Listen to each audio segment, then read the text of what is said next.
Ayurveda medicine नहीं, एक lifestyle है। To understand how this works, आज हमारे साथ हैं एक ऐसे इंसान जो 20 साल से इस फील्ड में हैं।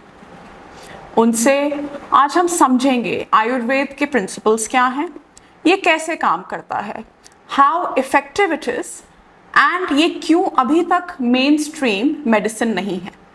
Let's welcome doctor Vijay Beriwal. So hello doctor, welcome to the show. कैसे हैं आप? ठीक हूँ। ठीक है जी। चलिए, बहुत अच्छा है।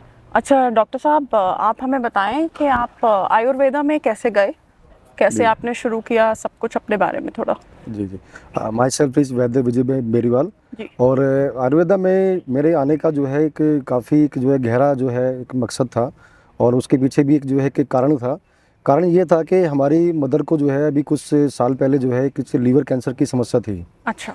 और है ना, तो उनका हमने जो है बड़े बड़े सेंटरों में ट्रीटमेंट कराया, जी। गंगाराम से लेकर जो है और बड़े बड़े हॉस्पिटल में या बड़े बड़े जो जहाँ भी जो में हम गए हैं, तो हमने वहाँ ट्रीटमेंट कराया। लेकिन जो ट्रीटमेंट प्रॉपरली होना चाहिए था वो ट्रीटमेंट नहीं हो पाया किसी कारणवश, और my mother was no more that time. जी।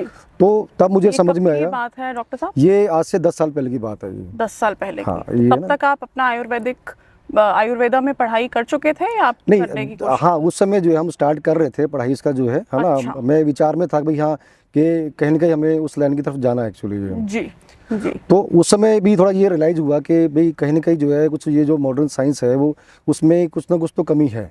जी। कि इतने बड़े बड़े हॉस्पिटल होने के बावजूद भी जो है वो हमारे पेशेंट को या हमारे जितने भी जो रिलेटिव्स हैं उनको नहीं बचा पाते हैं।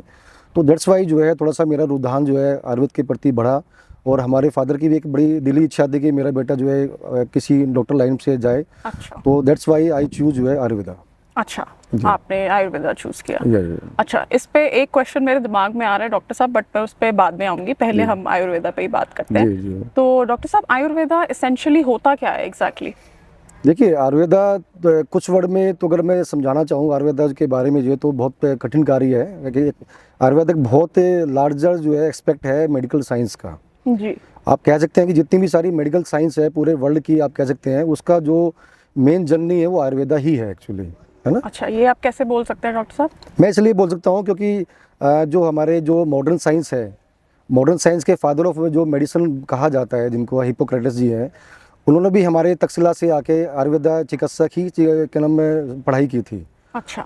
और वहीं से वो चिकित्सा की पढ़ाई करके फिर उन्होंने अपने कुछ मॉडर्न एडवांसमेंट किए उसी चिकित्सा के अंदर जो है, और उसके अंदर जो है बहुत सारे उन्होंने डेवलपमेंट की और चेंजेस किए, रिसर्च किया।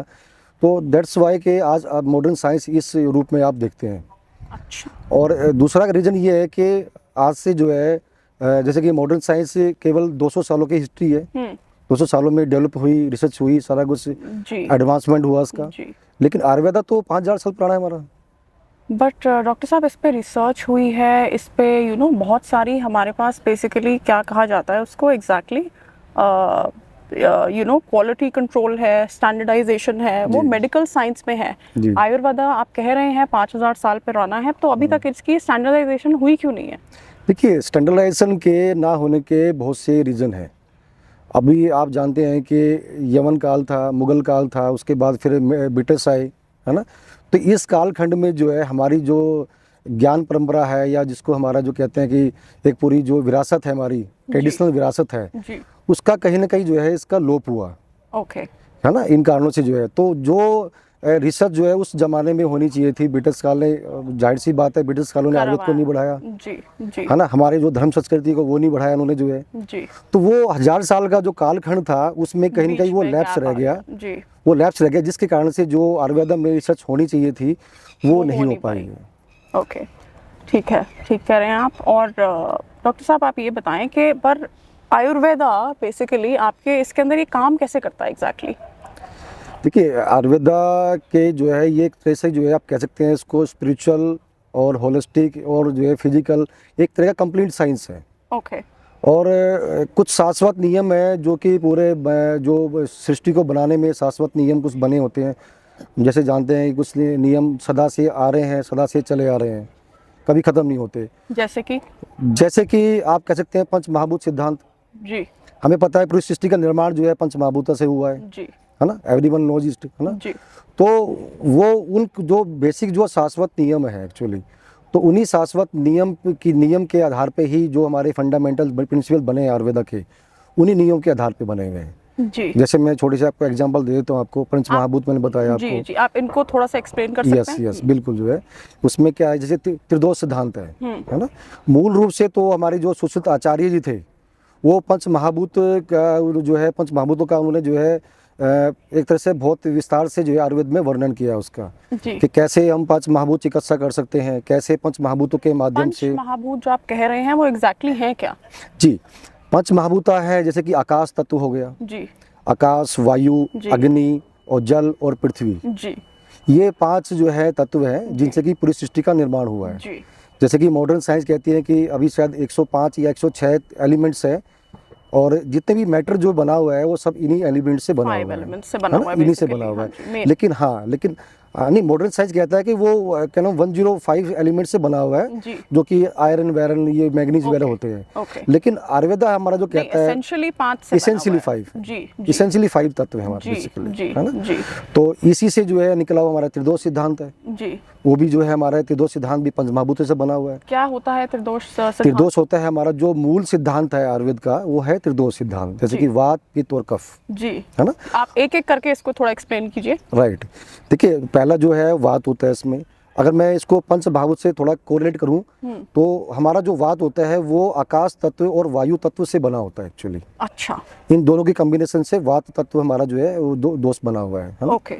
वात का मतलब ये होता है कि जहाँ भी आपकी बॉडी के अंदर कोई खाली स्थान है, अभी आप देखिए कि जो हमारा जो आकाश तत्व है, आकाश का मतलब क्या होता है, खाली स्थान, और वायु का मतलब होता है कि जो हर जगह गति कर सके आकाश के अंदर, जी वायु स्थान में, है ना? पर दिखती नहीं है। है तो बड़ी दिखती नहीं है जी, ना, जी। लेकिन उसमें गति एक तरीके है। जी तो हमारी बॉडी के अंदर जितने भी जो है खाली स्थान है, हमारे जो ऐसे ऑर्गन्स है जिनके अंदर जो है एम्पटी ऑर्गन, जैसे स्टमक हो गया, हार्ट हो गया, उनमें खाली स्पेस है एक्चुअली, तो उसमें वायु भर जाती उसमें वायु होती जी। है ना। तो उसमें वायु क्या आता है, वायु के माध्यम से उसमें गति होती है एक्चुअली। है। तो जितना हमारा सर्कुलेशन हम गति का मतलब? गति का मतलब कि जो हमारी जो मूवमेंट होती है बॉडी में, अच्छा। या सर्कुलेशन हो गया, ओके। या हम खाना खाते हैं, अब खाने में गति होगी तो वो जाके जो है पूरी एलिमेंट्री कैनाल से होके जो है पूरा उसका जो है पूरा फंक्शन पूरा होता है, अच्छा, मूवमेंट होती है। मूवमेंट होती है जी actually। जी तो जी गति का मतलब कि मूवमेंट जी आपकी, हम बोल रहे हैं, मैं आपसे बात कर रहा हूँ, हम बात कर रहे हैं, बोल रहे हैं, खा रहे हैं, सर्कुलेशन हमारा हो रहा है बॉडी का, जी हम ना, हमारी पलकें जो है झपक रही हैं, जी। तो ये सभी जो गतिविधियाँ हैं वो वात के कारण से होती है एक्चुअली, ओके। है ना। जी तो वात का मतलब होता है क्या नाम है, गति। ओके। तो ये एक तरह की आप समझ सकते हैं कि ऐसी एनर्जी है। तो वात का बेसिकली कनेक्शन है आपका कौन से एलिमेंट्स के साथ? वायु, आकाश महाभूत और वायु महाभूत से, ठीक है, ठीक है, हाँ जी। तो उसके जो गुण होते हैं वायु महाभूत के और आकाश महाभूत के, वो वात के अंदर होते हैं एक्चुअली, ओके। है ना। और दूसरा एलिमेंट जो है वो है आपका पित्त, जी है ना। तो पित्त जो होता है एक्चुअली, अब बॉडी के अंदर जो भी हमारे बॉडी के अंदर जो है कुछ मेटाबॉलिज्म करने के लिए, कुछ ट्रांसफॉर्म करने के लिए, एक एलिमेंट को दूसरे एलिमेंट में रूपांतर करने के लिए हम एक, तो पित्त का मतलब हम कह सकते हैं फायर? हाँ, पित्त का मतलब जो है कि डाइजेस्टिव फायर कह सकते हो आप इसको। अच्छा। अगर मैं उसके स्वरूप की बात करूं बॉडी जी, में हमारे, जी। जैसे हमारा जो है हमारे स्टमक के अंदर HCl होता है ना, दैट इज द रिजेंबलिंग पित्ता। क्या होता है, सॉरी? दैट इज रिजेंबलिंग पित्ता, जी है जी ना। जी वो पित्त का वो करता है क्योंकि उसमें एक अग्नि होती है, एक तरह की एक फायर होती है। ओके। और हमारा जो पैंक्रेटिक जूस है वो भी जो है ग्लूकोज को तोड़ने में, उसको माइक्रो लेवल पे तोड़ने में या उससे एनर्जी क्रिएट करने में हेल्प करता है। जी इसी प्रकार हमारे जो बाइल होता है एक तरह का, है ना। जी तो बाइल जो हमारे फैट को डिजोल्व करने में या उसको मेटाबॉलिज्म करने में हेल्प करता है। जी यानी जो भी ट्रांसफॉर्म करने की जो शक्ति होती है वो पिता में होती है। पिता मीन्स अग्नि। ओके। और ये जो अग्नि तत्व है या ये पिता एक्चुअली पित्त है हमारे, इसका ये बनता है अग्नि और जल तत्व से, जो हमारे पंच महाभूत हैं। अच्छा, अग्नि से और जल से। हाँ, अग्नि जल से पिता का निर्माण हुआ है। बात है आकाश और वायु से, और पित्त है अग्नि और जल से हो गया, जी, है ना। अब जो बात आती है कफा की, जी, तो कफा जो होता है वो आपका जल महाभूत और पृथ्वी महाभूत से बना होता है। जी। जैसे कि आप देखते हैं कि जल महाभूत है तो वो कफा लिक्विड फॉर्म में होता exactly है। क्या होता है? हाँ जी, देखिए कफा के बारे में बहुत गलत भ्रांतियां हैं। आजकल जनरल लेमैन को नहीं पता होता कफा क्या होता है। वो समझते हैं भाई कफा हमारे गले में होता है तो दैट इज़ कफा, अच्छा but that is not true. जी, वो ट्रू नहीं। कफा जो है 5 प्रकार का कफा होता है हमारी बॉडी में। ये बेसिकली जो हमारा जो जितने भी सॉलिड मटेरियल जी, है ना, जो हमारा स्ट्रक्चरल मटेरियल है, यानी इसको हम कह सकते हैं धातु कह सकते हैं, या मॉडर्न साइंस में मैं कहूँ तो टिश्यूज़। जैसे कि मैं अगर आयुर्वेद की बात करूँ तो आयुर्वेद में 7 धातुएं बताई गई हैं। ओके, रस, रक्त, मांस, मेद, अस्थि, मज्जा एंड शुक्र धातु। और मॉडर्न साइंस में भी इसको टिश्यू के बारे में बताया गया, इसके बारे में, है ना। रेड ब्लड सेल्स हो गया, या रेड टिश्यू हो गया, या एडिपोज टिश्यू हो गया, मस्कुलर टिश्यू हो गया, स्केलेटल टिश्यू हो गया, है ना, और आपका बोनी टिश्यू हो गया। मैटर का मतलब है कफा, मैटर यानी solid matter actually, solid matter. Okay तो ओके जो भी हमारा बॉडी में सॉलिड मटेरियल है जी, या जो लिक्विड फॉर्म में है, दैट इज ऑल कफा। ओके उसको हम कफा कह सकते हैं सबको जो है। ओके तो ये तीनों ही चीज़ों से, आप देखिए इसमें त्रिदोष में पूरा पंच महाभूत आपका आ गया, जी जो शाश्वत प्रिंसिपल था वो भी आ गया। जी, और लेकिन उसको जो है अच्छे ढंग से समझने के लिए या बॉडी को ट्रीट करने के लिए एक चिकित्सा के रूप में इसको इन सिद्धांतों को ढालने के लिए हमारे आचार्यों ने त्रिदोष का सिद्धांत दे दिया, जी, जो कि मूल रूप Simplify करने के से लिए। सिंप्लीफाई करने के लिए, जी, जो कि मूल रूप से बना ही है पंच महाभूत से। ओके तो इसलिए जो है हम कह सकते हैं कि जो सारे जो शाश्वत सिद्धांत है वो हमारे आयुर्वेदा के प्रिंसिपल है, उन्हीं से सब बने हुए हैं सारी चीज़ें। तो एग्जैक्टली हमारे को जैसे डिजीजेस होते हैं, कोई बीमारी लगती है, वो किस कारण से होती है, उसका कोर रीजन क्या होता है? हाँ देखिए, कोर रीजन हमारे आयुर्वेद ने जो बताया है, जो बीमारियों का होने का कारण, ये जो त्रिदोषा मैंने बताया आपको, वात पित्त कफ, जी, इनके इम्बैलेंस होने से शरीर में बीमारियां बनती हैं, ओके है ना। अब इनके कुछ गुण होते हैं त्रिदोष के, जी, कुछ विशेष फंक्शन होते हैं बॉडी के अंदर जो जी, है ना। अगर तो ये बैलेंस अवस्था में बॉडी में रहते हैं तो बैलेंस आपकी जो है बॉडी हेल्थी डॉक्टर साहब, रहती आप है। थोड़ा सा एक्सप्लेन कर सकते हैं इनके बैलेंस होने का मतलब एग्जैक्टली क्या है? मतलब वात होता है तो क्या होना चाहिए, जी। पित्त होता है तो क्या होना चाहिए, और कफ होता है तो क्या होना चाहिए? राइट। देखिए, अगर वात आपका बैलेंस है पूरी बॉडी में, जी। है ना, तो ये इसके जो वात के जो गुण होते हैं, जैसे कि बताया, रुक्ष हो गया, सूक्ष्म हो गया, चल हो गया, इसमें जिसमें गति होती है, जी, जो बॉडी के अंदर सूक्ष्म होता है, रुके रूप में होता है, या रुक्ष होता है, ड्राई होता है ना। और तो इस तरह के जो गुणों की गतिविधियाँ होती है ना, वो वात के कारण से होती है। जैसे कि हमारी बॉडी का, मैंने बताया आपको, चलना, हमारी बॉडी का नॉर्मल। तो इसका अगर इम्बैलेंस होगा तो क्या होगा? नहीं, पहले आप ये समझिए कि अगर बैलेंस होगा तो इसमें क्या फंक्शन होंगे वात के, जी, है ना? चलिए, हाँ जी, तो पहले वो बिल्कुल समझना जरूरी है ठीक कह हमारे रहे हैं को। आप, हाँ तो वात के कारण से हमारी बॉडी की एक्टिविटी नॉर्मल होती है, जी, हमारा मन का सोचना, विचारना वो नॉर्मल रहेगा, एक बैलेंस वे में रहेगा, एक स्टडी रहेगा, है ना, तो वो रहेगा। हमारे जो हार्ट की धड़कन है वो बैलेंस रहेगी। अगर आप कहते हैं भाई हार्ट की धड़कन 74 है तो वो 74 के आसपास रहेगी। ओके, दैट इज मीन्स कि आपका भी वाता जो है वो बैलेंस्ड है ना। जी, आपका जो सर्कुलेशन आपका जो होता है प्रॉपर जो है, वो आपका प्रॉपर जो हमारे चैनल्स होते हैं, लिम्फेटिक चैनल्स या जो आर्टरियल चैनल होते हैं, उसमें प्रॉपर फ्लो होगा, जी, एक रेट में फ्लो होगा, जी, ना ज़्यादा कम होगा ना बढ़ा होगा, ओके, है ना। तो इसलिए कि जो जितनी सारी मूवमेंट वाली एक्टिविटी होती है, फंक्शंस होते हैं बॉडी में, वो सभी वात के कारण से होते हैं। अगर ये सारे फंक्शंस जी, आपके नॉर्मल हैं, जी, हम कहेंगे भाई आपका वाता नॉर्मल है। ओके। तो just to name it, basically आपका हार्ट हो गया, जी फिर आपकी मसल्स वगैरह हो गई, जी। और क्या कह सकते हैं? आपकी इंटेस्टाइन की जो मूवमेंट होगी, ओके, खाना खाते हैं, डाइजेशन हो गया, खाना जो खाते हैं उसमें जो गति होती है, जी, हमारा सोचना विचारना, हमारे हाथ की मूवमेंट, थॉट्स, चलना फिरना, थॉट्स हो गया, ओके, हम जो मूवमेंट करते हैं वो भी वात के कारण से वो होते बात हैं। की वजह से। तो अगर आपका बात बैलेंस्ड है तो ये सब आपका नॉर्मल होएगा। जी। इसको एक और मैं तरीके से आपको समझा सकता हूँ वात के फंक्शन को, कि हमारी बॉडी में जो भी न्यूरोलॉजिकल फंक्शंस हैं, जी, जी, वो वात के कारण से कह सकते हैं। हाँ, ये बढ़िया है, ये थोड़ा सिंप्लीफाई हो गया। सिंप्लीफाई हो गया ना। हाँ, जी, क्योंकि देखो हमें पता है कि एक नर्व के अंदर जब एनर्जी आती है तो वो एनर्जी होकर सारी मूवमेंट होती है, जी, और वो नर्व पूरी बॉडी में फैला हमारी। ठीक। तो आपका नर्वस सिस्टम ठीक चल रहा है अगर बात ठीक है। राइट। ठीक है, ठीक है। और नेक्स्ट पे अगर हाँ, नेक्स्ट में पिता की हम बात करते हैं, तो पिता जितने भी हमारे डाइजेस्टिव फायर हैं, जो हमारी जो मेटाबॉलिज्म की जो शक्ति है, या आप कह सकते हैं कि डाइजेशन पावर है, वो पित्त के कारण से होती है, ओके, है ना। जैसे कि आयुर्वेद में बताया गया है कि जो पिता का जो स्थान बताया गया है वो अमाशय और हमारा जो पक्वाशय है उसके मध्य में बताया गया है। अच्छा, ये देखिए, आज से 3000 वर्ष पूर्व ही हमारे आचार्यों क्या ने होता है अमावस्या, और ये बता देता हूँ मैं हाँ जी, आपको। हाँ जी, हमारे आचार्यों ने आज से 3000 वर्ष पूर्व ही ये बता दिया था कि जो पित्ताशय का मूल स्थान है जी। वो हमारे अमाशय और पक्वाशय के मध्य में होता है, ओके और वो स्थान होता है हमारा डुोडेनम एक्चुअली। ओके उनके बीच में जो एक स्थान जो हम अभी मॉडर्न साइंस के उसका डुोडेनम होता है। और डुोडेनम में अगर आप देखें उसकी पोजीशन और उसमें जो स्ट्रक्चर होते इन्वॉल्व होते हैं उसमें देखें तो आप भी कहेंगे कि वाकई जो है कि वो पिता का मूल स्थान है। अच्छा, मैं समझ गई आपकी बात। डॉक्टर साहब, ये आपकी थोड़ी टेक्निकल होगी टर्म्स, जी। तो इसका मतलब क्या है एग्जैक्टली? इसका मतलब ये है कि आप देखिए जो डुोडेनम के सेकंड पार्ट में, जी, डुोडेनम क्या होता है? डुोडेनम भी एक तरह का आंतों का फर्स्ट पार्ट है, यानी जहाँ से स्टमक जहाँ पर एंड होता है जी।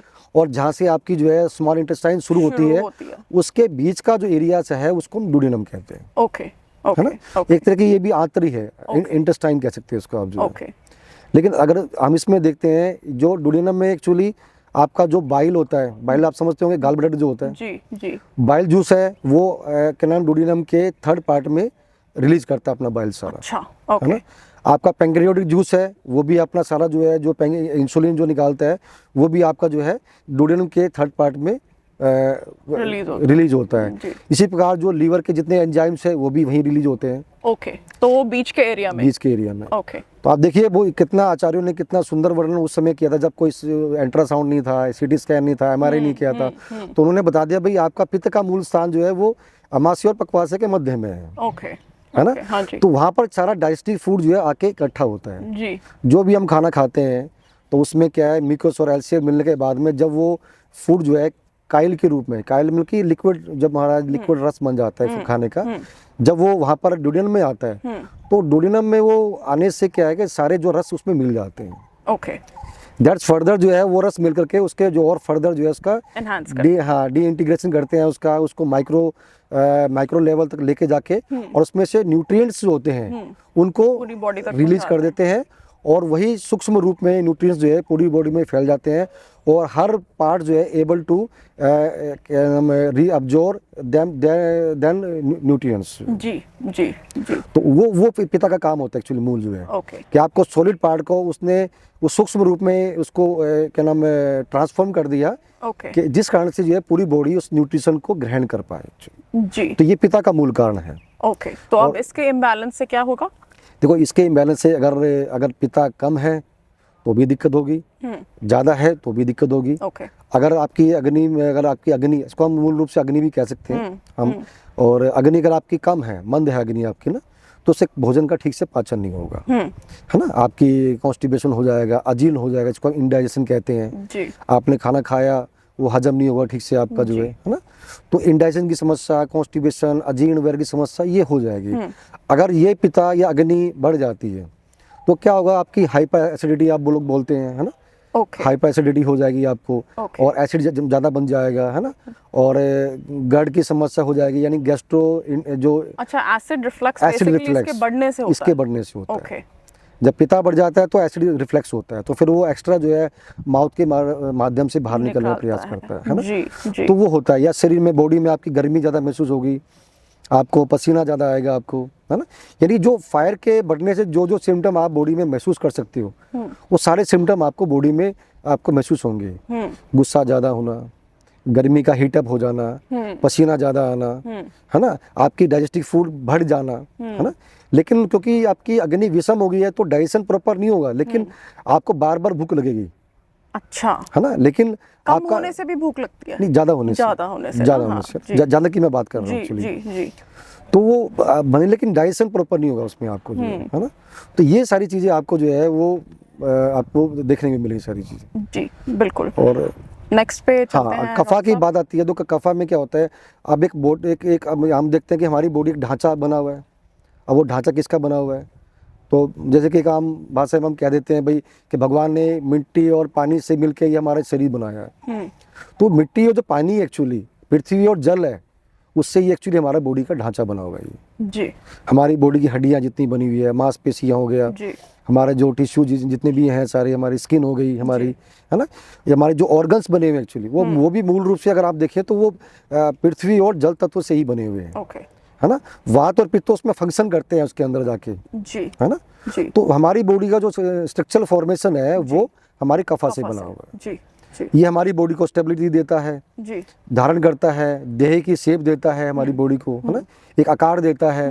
कोई मध्यम आकार का है, कोई बड़ा आकार का है, कोई सूक्ष्म आकार का है। तो जैसा कफा की प्रकृति होगी वैसा बॉडी का उसका कॉन्स्टिट्यूशन होगा एक्चुअली, ओके, या उसका बॉडी का वैसे शेप होगा, अच्छा, है ना। कफा ज़्यादा है तो पेशेंट मोटा होगा, ओके। कफा कम है तो वो पतला तो दुबला इसका पतला कोई होगा। फैट से भी कोरिलेशन है? बिल्कुल है। जी, कफा का अगर हम देखें तो मूल जो उसका जो मेन जो धातु होती है वो मांस, मेद, अस्थि के रूप में कफा का ज़्यादा होना होता है ना। Okay, okay. अगर ये ज़्यादा है तो उसके शरीर तो में बेसिकली इसका इम्पैक्ट आपकी फिजिकल लेवल पे ही है और ऑर्गन्स पे है। ऑर्गन्स पे है। ऑर्गन्स पे इसका कैसे इफेक्ट होता है डॉक्टर साहब? देखिए, ये तो एक्चुअली क्या है, कफा के कोई ऑर्गन्स बना किससे है? कफा से बना है ना। तो अगर दो कफा अगर मान ले कम है तो भी दिक्कत करेगा। आपकी बॉडी में सपोज करो मांसपेशी के कम है आपकी बॉडी में ना जी, आपकी बॉडी लीन है, दुबली पतली है जी, तो उससे क्या होगा, आपकी बॉडी में स्टेबिलिटी की कमी हो जाएगी। ओके, आप हल्का फुल्का होगा, यानी बल की कमी हो जाएगी बॉडी में। तो कफा का दूसरा कह सकते हैं भी, अगर जितना कफा बॉडी में है, नॉर्मल कफा की बात कर रहा हूँ मैं, तो आपकी बॉडी में एक स्ट्रेंथ रहेगी, एक बल रहेगी, स्टेबिलिटी रहेगी, ओके, है ना। और वही चीज़ें जो है हमारे सूक्ष्म रूप में हमारे मन में भी रहेगी एक्चुअली। अब जैसे आपने मेंशन किया था डॉक्टर साहब, जैसे आपकी मदर को लिवर की प्रॉब्लम हुई थी, तो उसका रिलेशन कफा से था या नहीं। उसका डाइजेशन से था? नहीं, जो एक्चुअली क्या है ना, अब देखो बीमारी, अब हमने मूलभूत सिद्धांत 3 बता दिए, वात, पित्त, कफा। जी, जो भी बीमारियां होगी वो भी इन 3 के आधार पे ही होती है। साथ में इम्बैलेंस। हाँ, इसमें 7 प्रकार की मूल बीमारियां बताई गई हैं आयुर्वेद में। ओके, एक तो जो होगी जो वातज बीमारी होगी, जी, यानी प्योरली वातज है, उसमें कफा पित्त इन्वॉल्व नहीं है अभी। ओके, तो वैसे कि हमारे आयुर्वेद में वात व्याधि के बारे में वर्णन किया है, वो 80 प्रकार की वात व्याधि बताई गई है। ओके, इसी प्रकार जो है पित्त व्याधि के बारे में वर्णन किया गया है। तो जो डाइजेशन से रिलेटेड बीमारियां होती है एक्चुअली, है ना, कम अजीर्ण होना, इंडाइजेशन होना, हाइपर एसिडिटी होना, तो ये सभी बीमारियां जो है वो डाइजेशन से रिलेटेड है, यानी पित्त से रिलेटेड है बीमारियां। तो ये 40 प्रकार की बीमारी हमारे आयुर्वेद में बताई गई है, पित्त वाली बताई गई बीमारियां। ओके, और कफा वाली जो बीमारी है वो 20 प्रकार की बताई गई है। ओके। अब इसको इनके और क्लासिफिकेशन अगर हम आगे करें तो ढेरों क्लासिफिकेशन हो सकते हैं, अनगिनत क्लासिफिकेशन बन सकते डॉक्टर हैं। साहब ये बताएं, तो आपके पास जैसे फॉर एग्जांपल कोई बीमारी लेके आया, आपने उनका डायग्नोस किया कि इम्बैलेंस इस तरीके से है, तो उसका इलाज आप किस हिसाब से करते हैं? क्योंकि दवाइयाँ देते हैं, कैसे होता है एग्जैक्टली? देखिए, हमारा जो मूल सिद्धांत है वो मैंने बताया कि अग्नि, दोष, धातु, मल, अग्नि, जी, ये 4 हमारे मूल सिद्धांत हैं। 4 का हम असेसमेंट करते हैं, कहाँ पर क्या इम्बैलेंस हुआ है, और इसके आधार पर ही फिर हम उसकी चिकित्सा के लिए युक्ति बनाते हैं एक्चुअली। जी, हमारे आयुर्वेद में युक्ति व्यपेक्ष चिकित्सा बताई गई है। ओके, युक्ति मीन्स के प्लानिंग, क्या आपकी कौन से दोष बढ़े हुए हैं, कौन से घटे हुए हैं, अग्नि की स्थिति क्या है, अग्नि मंद है या सम है या विषम अग्नि है। तो आप इनका ट्रीटमेंट एग्जैक्टली कैसे करते हैं? आपने डायग्नोस कर लिया ये प्रॉब्लम है, ये इम्बैलेंसेस हैं, तो आप दवाई में क्या यूज़ करते हैं? देखिए, हाँ बिल्कुल, देखो जब हम ये इसका आकलन कर लेते हैं, निदान कर लेते हैं भाई, है ना, कि हमारे पास भाई ये पैथोलॉजी है और इस कारण से हुई है, इस दोषों के बढ़ने से हुई है। तो एक्चुअली औषधियों में भी सभी वो चीज़ होती है कि औषधियों में भी आपका वात वाली औषधि होती है। अच्छा, जैसे कि कोई भी औषधि होती है वो या तो वातहर होगी, जी, या पित्तहर होगी, या कफाहर होगी, ओके, या तो दोनों नेचुरल चीज़ों से ही हो रहा है? नेचुरल चीज़ों से होते हैं। ओके, नहीं तो आयुर्वेद में तो हर्ब भी इस्तेमाल करते हैं हम लोग जो है। जी, अब जी, हाँ, उसमें क्या है, जितने भी हर्ब के सौरस हो गए, या इनका हम जो है अरिस्टासो, यानी जो हर्ब को फर्मेंटेशन करके भी हम प्रयोग करते हैं। ओके, हर्ब को हम सौरस के रूप में भी प्रयोग करते हैं। ओके, हर्ब्स को हम उसको जो है पाउडर फॉर्म में भी इस्तेमाल करते हैं। ओके, और तो हर्ब आप को हम बेसिकली ये इम्बैलेंसेस को ट्रीट करके करते अपनी दवाइयाँ आप दे रहे हैं। जी। तो टेक्निकली हमारे को, हम जाते हैं एलोपैथी में, अगर डॉक्टर्स के पास, हॉस्पिटल्स जाते हैं, वहाँ भी हमें दवाइयाँ मिलती हैं। तो एग्जैक्टली एलोपैथी और आयुर्वेद में डिफरेंस क्या है डॉक्टर साहब? देखिए, डिफरेंस कहने को तो बहुत डिफरेंस है ना। देखो, एक तो सबसे मूल डिफरेंस यही है कि जो एलोपैथी की मेडिसिन होती है वो केमिकली सिंथेटिक बेस्ड होती है, जी, वो आपकी लेबोरेटरी में बनी होती है। ओके, लेकिन आयुर्वेद की जितनी मेडिसिन है वो भगवान की लेबोरेटरी में बनी होती है ना। Okay. ये पूरा संसार जो है वो भगवान की लेबोरेटरी एक्चुअली है, ओके, है ना। तो वो नेचुरल रिसोर्सेज से सारी हमारी हर्बल्स आती हैं, और उनको नेचुरल रिसोर्सेज का जो मेंटेन करते हुए हम, जैसे मैंने बताया आपको, सौरस के रूप में, वटी के रूप में, आपका कहने का मतलब है वो क्योंकि नेचुरल है तो हमें नुकसान नहीं देती? नुकसान नहीं देती। अच्छा। बिल्कुल बिल्कुल, है ना। Okay. और केमिकल सिंथेटिक वाली मेडिसिन है वो कहीं ना कहीं वो साइड इफेक्ट छोड़ती हैं कहीं कहीं, है ना। जी, तो आयुर्वेदा मेडिसिन में प्योरली सेफ मेडिकेशन होता है, कोई साइड इफेक्ट नहीं होता, है ना। अगर अगर आप किसी वैद्य संरक्षण में या प्रॉपर जो है आकलन करके सब चीज़ों का दोष धातु का आकलन करके मेडिसिन दी जाए तो उसमें कोई भी हानि नहीं होती। पर इनका ट्रीटमेंट डॉक्टर साहब थोड़ा स्लो होता है ना। अब जैसे अगर किसी को फॉर एग्जांपल कहिए कोई एक्सट्रीम कंडीशन आ गई है तो वो हॉस्पिटल जाएगा या फिर वो आयुर्वेदिक डॉक्टर के पास जाएगा? देखिए, ये पहली बात तो मैं आपको बताऊं, आपने बोला कि स्लो एक्शन होता है जी। ये ऐसा नहीं है कि स्लो एक्शन होता है, ये बहुत बड़ा मिथ है अच्छा। जो हम आप लोगों के ध्यान में ये डाल दिया गया, एक्चुअली माइंड में ये डाल दिया गया है स्लो एक्शन होता है। मैं खुद जो है 10 साल से 12 साल से मैं प्रैक्टिस कर रहा हूँ आयुर्वेद की, और मैंने ये देखा है कि कई जगह तो एलोपैथी मेडिसिन से यानी केमिकल मेडिसिन से ज़्यादा इफेक्टिव जो है, ज़्यादा तेज काम करने वाला आयुर्वेद है। ओके। है ना। तो जैसे कि वायरल फीवर की बात है, एक छोटा सा मैं आपको एग्जांपल दे देता हूँ मैं आपको। अभी मेरे साले जी का फ़ोन आया मेरे को, अभी कुछ दिन 2 हफ्ते पहले आया था फ़ोन, और उन्होंने कहा भाई जिया जी ये मेरा गला ख़राब हो रहा है, खांसी हो रही है, सब एंटीबायोटिक मैंने ले लिया और मैंने कफ सिरप भी ले लिया, 2 हफ्ता हो गया मेरी खांसी नहीं जा रही है, तो इसके लिए कुछ आयुर्वेद में हो आप कीजिए। तो मैंने सिंपल सा उनको मैंने कुछ सीतोपलादी चूर्ण वगैरह उसमें कुछ 2 चीज़ें और ऐड करके मैंने उनको बता दिया। हाँ, उन्हें फर्क पड़ गया। मैं आप 3-4 दिन इनको ले लो। अब डॉक्टर साहब मैं समझने की कोशिश कर रही हूँ इसलिए आपसे पूछ रही हूँ। अब जैसे ये वायरल फीवर था, यहाँ पे इंसान आएगा, उसके पास समय होगा, वो चांस ले लेगा आपके पास। उन्होंने वो एलोपैथी ट्राई करी, नहीं काम करा, ठीक है, फिर वो आपके पास आए, वो ठीक हो गया, बिल्कुल आप ठीक कह रहे हैं। अब किसी को घर में अगर हार्ट अटैक आ गया फॉर एग्जाम्पल, अब वो कहाँ जाए? वो हॉस्पिटल जाए या अब वो कैसे ट्रीट हो सकता है आयुर्वेद में? देखिए, ऐसे नहीं है कि आयुर्वेद में इमरजेंसी ट्रीटमेंट नहीं है जी। बस समस्या ये है कि आयुर्वेद अभी जो है इमरजेंसी ट्रीटमेंट में उतना तैयार नहीं है, उतना रिसर्च नहीं इसमें नहीं हुआ है, उतना एडवांसमेंट अभी आयुर्वेद में नहीं आया है जी। है ना। तो मेरा ये मानना है कि अगर आयुर्वेद में भी जो है जैसे मॉडर्न साइंस में रिसर्च हुई है, एक प्रोटोकॉल बने हुए हैं और एक जो है एडवांसमेंट हुई है, अगर ऐसे ही एडवांसमेंट और ऐसे ही अगर रिसर्च प्रोटोकॉल आयुर्वेद में भी किए जाएँ तो नो डाउट जो है कि आयुर्वेद में भी जो है इमरजेंसी हम लोग ढूंढ सकते हैं।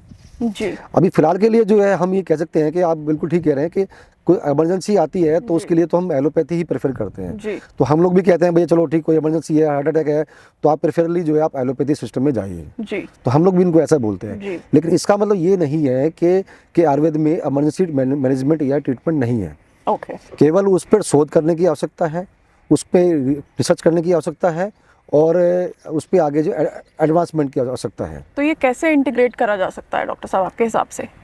देखिए, इंटीग्रेशन तो आज का जो ज़माना है, आजकल जो है जैसे कि मॉडर्न साइंस ने भी बहुत, मॉडर्न मेडिकल साइंस ने भी बहुत तरक्की कर ली है, बहुत अच्छी अच्छी टेक्नोलॉजी, डायग्नोस्टिक टूल उन्होंने इजाद कर लिया जो वाकई बहुत तारीफ़े काबिल है एक्चुअली, है ना।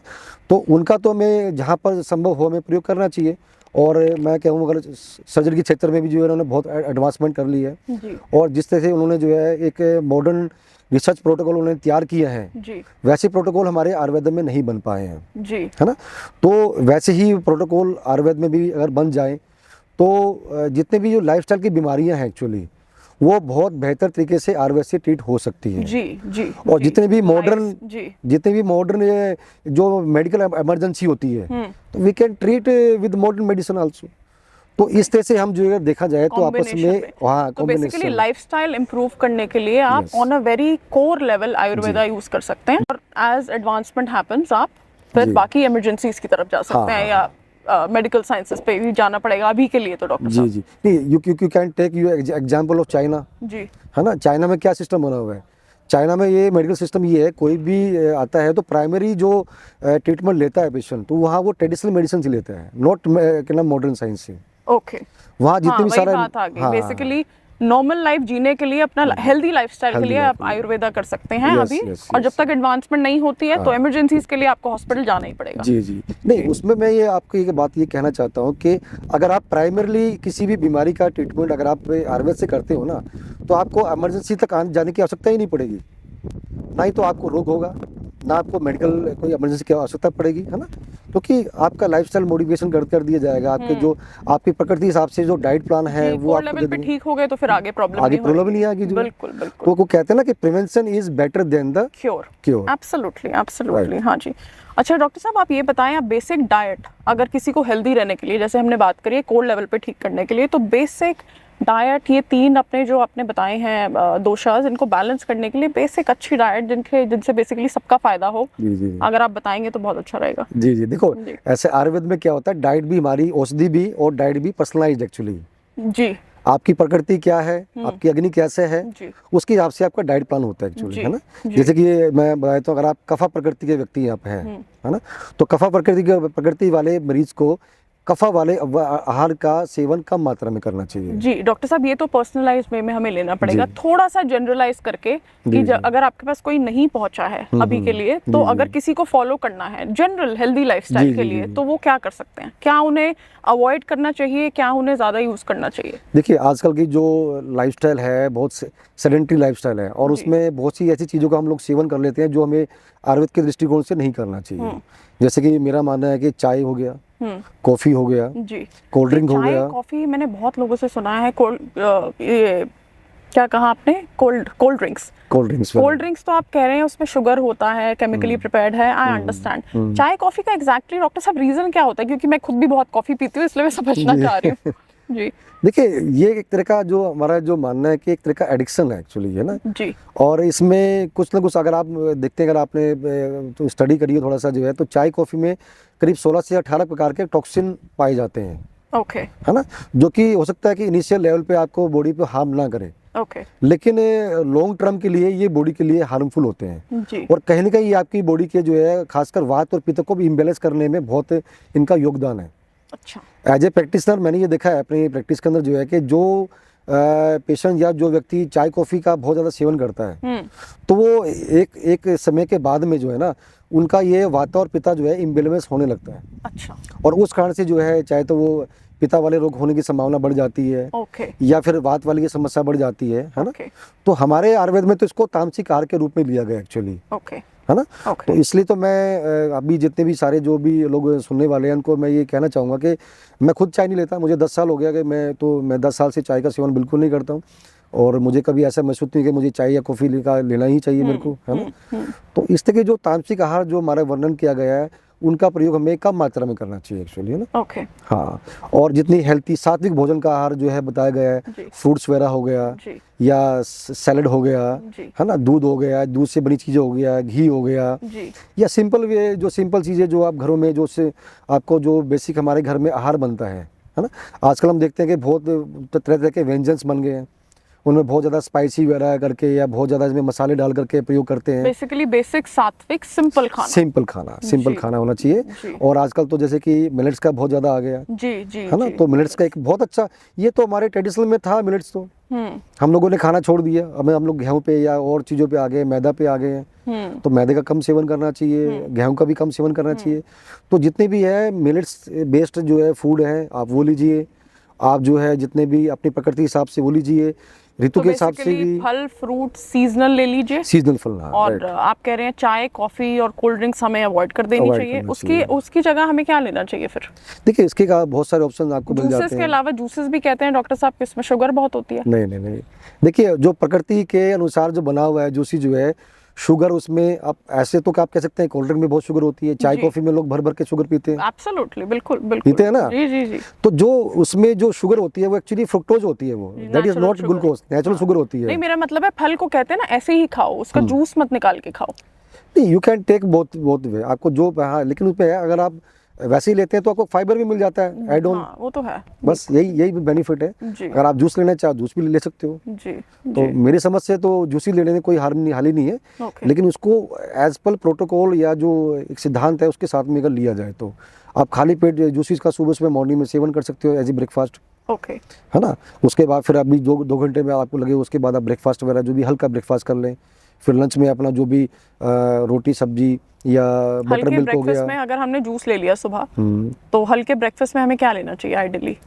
देखिए, हल्के ब्रेकफास्ट के लिए poha you can choose, poha हो गया, उपमा हो गया जी, ओट्स हो गया, है ना। इस तरह का प्रयोग आप कर सकते हैं। सत्तू एक अच्छा ऑप्शन है जी। या ये मिलेट से बनी दलिया वगैरह टाइप का हो गया, मिलेट्स की से बनी खिचड़ी वगैरह हो गया, है ना। तो उस टाइप का अगर हल्का आप लेना चाहे तो हल्का आप। और आइडियली फिर लंच के लिए क्या लिया जाए? लंच के लिए फिर वो चपाती, ग्रीन वेजिटेबल और चपाती या दाल, ओके, है ना। उसमें प्रोटीन का और उसमें आपका जो न्यूट्रिएंट्स का जो है ध्यान में रखते हुए कि भाई आपको प्रोटीन भी मिल जाए, थोड़ा फैट भी मिल जाए, थोड़ा सा आपको जो है और क्या नाम न्यूट्रिशन भी मिल जाए, सबको ध्यान में रखते हुए बैलेंस बनाते हुए आपको बैलेंस डाइट करना चाहिए जी। और डिनर? डिनर देखो, डिनर में क्या है कि अगर आपकी अग्नि अच्छी है तो यू कैन टेक, भाई आप चपाती ले सकते हो डिनर में भी, ओके। नहीं तो क्या है डिनर में हमें हल्का लाइट लेना चाहिए, जी। जैसे दलिया हो गया, खिचड़ी हो गया, या राइस और दाल हो गया, है ना, या केवल दूध, या दूध के साथ में कुछ इस तरह की चीज़ें भी आप ले सकते हो, है ना, तो इस तरह की चीज़ आप प्रयोग कर सकते हो उसमें आप जीवन। ओके, जी ठीक है डॉक्टर साहब, बहुत मज़ा आया, आने के लिए आपका धन्यवाद। जी, जी। बहुत इन्फॉर्मेटिव था ये, आई एम श्योर इससे बहुत लोगों को हेल्प मिलेगी। जी थैंक यू। जी, आपका भी बहुत बहुत धन्यवाद, थैंक यू। आपके माध्यम से जो है आयुर्वेदा एक थोड़ा सा एक अवेयरनेस के आप चला रहे हैं और लोगों तक इसकी अवेयरनेस पहुंचे, जी, आपका भी बहुत बहुत धन्यवाद। जी, थैंक यू। थैंक यू, नमस्कार।